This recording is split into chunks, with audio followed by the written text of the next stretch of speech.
अस्सलामुअलैकुम दोस्तों।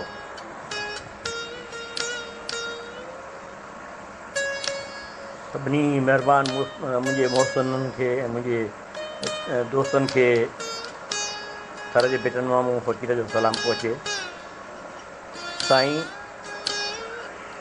सुरखावड़ी जो बैत मुंहिंजे सजणनि जे नाव कंदुसि।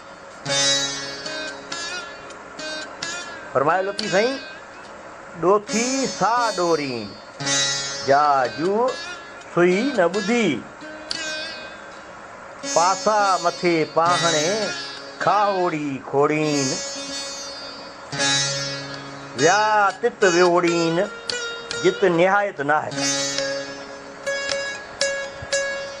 साईं लतीफ़ साईं जे सुरखावड़ी में उन्हनि माण्हुनि जो ज़िक्र आहे जेके ज़िंदगी जे फ़लसफ़े खे हक़ीक़ी सूरत ॾियण लाइ अमली जदोजहद कनि था। हिननि खे सच जी ॻोल्हा आहे। तंहिं करे लतीफ़ साईं जे नज़र में हू अॻुवाननि जा बि अॻुवान ऐं सूहनि जा बि सूहा आहिनि। लतीफ़ साईं फरमाइनि था त ही उमिरा या मथे तबिके जा माण्हू बि न आहिनि, आम इंसान जिन जा पार पता पाण ई था ॾियनि त ही धूड़ में गॾियल गोदड़ियुनि वारा आहिनि। हू उहे ॾिसियूं था ॾोरी जेके कंहिं बि न ॾिठियूं न ॿुधियूं। ही उहे सचा सालिक आहिनि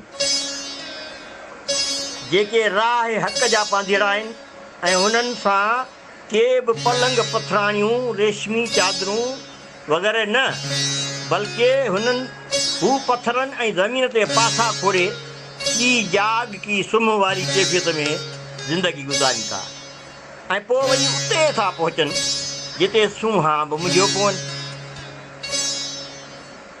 हू काइनात जा नित नवां राज़ ॼाणी था वठनि ऐं नेठि पंहिंजी मंज़िल खे वेंदा आहिनि ऐं मक़सदनि जी हासिलात हिन क़िस्म जी जिदोजहद जो सबक़ु लतीफ़ साईं खां सवाइ ॿियो केरु ॾे साईं।